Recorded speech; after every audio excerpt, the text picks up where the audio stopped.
En este sábado recemos con el Evangelio según San Lucas, en el nombre del Padre, y del Hijo, y del Espíritu Santo. Mientras todos se admiraban por las cosas que hacía, Jesús dijo a sus discípulos: «Escuchen bien esto que les digo. El Hijo del Hombre va a ser entregado en manos de los hombres». Pero ellos no entendían estas palabras, su sentido les estaba velado de manera que no podían comprenderlas, y temían interrogar a Jesús acerca de esto. Palabra del Señor.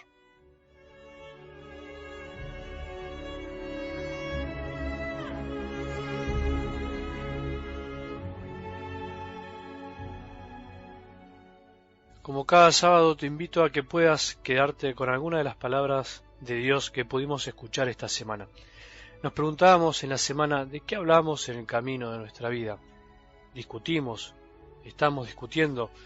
Las discusiones tienen como raíz un deseo de superioridad en sentido amplio, deseo que prevalezca mi opinión sobre la de los otros, deseos de que nos den la razón y eso satisfaga nuestros egos inflados, deseos de que las cosas se hagan como nosotros pretendemos, deseos que los planetas se alineen con nuestra mirada de la realidad, deseos de mostrarle al otro que sabemos algo más que él, y así podríamos poner muchos ejemplos más.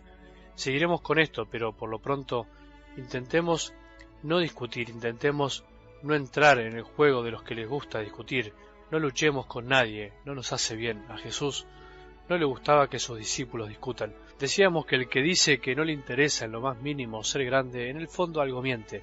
Ahora, la pregunta que podríamos hacernos es: ¿de qué grandeza estamos hablando? ¿Cuál es la grandeza que pretendemos?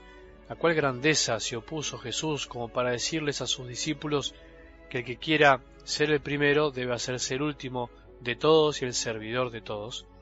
Este es el tema, tener claro de qué grandeza hablamos, saber que Jesús no se opuso a que deseemos grandes cosas y con esos objetivos ser grandes nosotros también, sino lo que Él nos quiere enseñar es el camino para ser grandes, es el modo de llegar a una grandeza que sólo puede venir de Dios, porque nuestros pensamientos no son los de Él.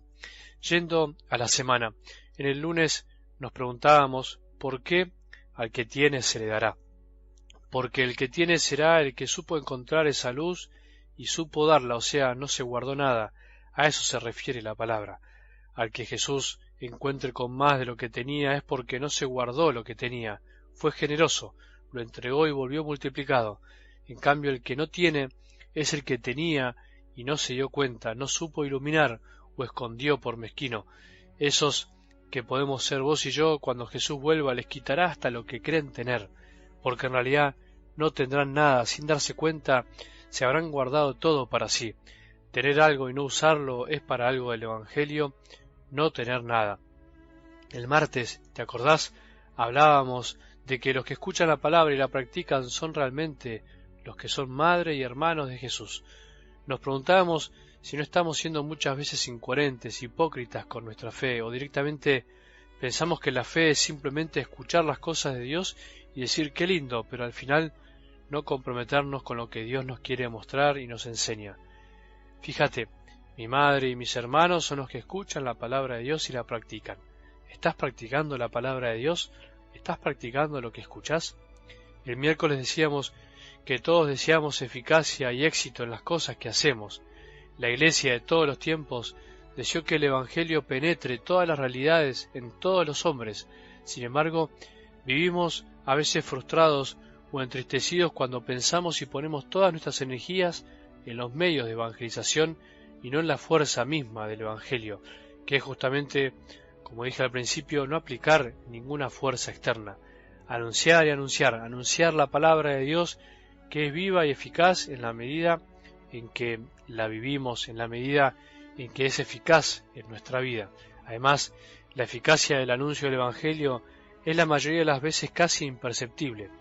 Crece en el silencio de las noches, crece en el silencio de los corazones y jamás va a ser anunciado con bombos y platillos en la televisión. El jueves reflexionábamos que a nosotros puede pasarnos lo mismo que a esos que estuvieron cerca de Jesús.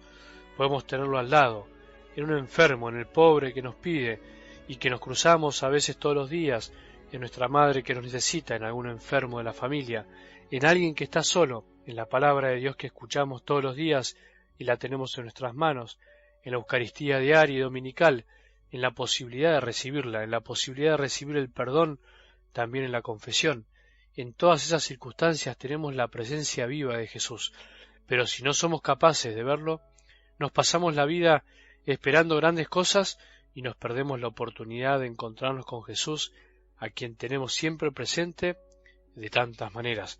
Y finalmente ayer veíamos esta figura tan linda de Jesús orando solo y nos decíamos, ¿realmente no tenemos tiempo, 15 o 20 minutos por día para estar a solas con Jesús? Preguntate eso, ¿pudiste hacerlo en la semana? Jesús buscaba momentos de oración solitario, pero lleno de la compañía de su Padre. Es lo que también necesitamos vos y yo en el día a día. Es como el aire del alma, tiene que ser como el aire de nuestros pulmones. Sin este aire no podemos respirar, porque todos necesitamos de este silencio. Que tengamos un buen sábado y que la bendición de Dios, que es Padre misericordioso, Hijo y Espíritu Santo, descienda sobre nuestros corazones y permanezca para siempre.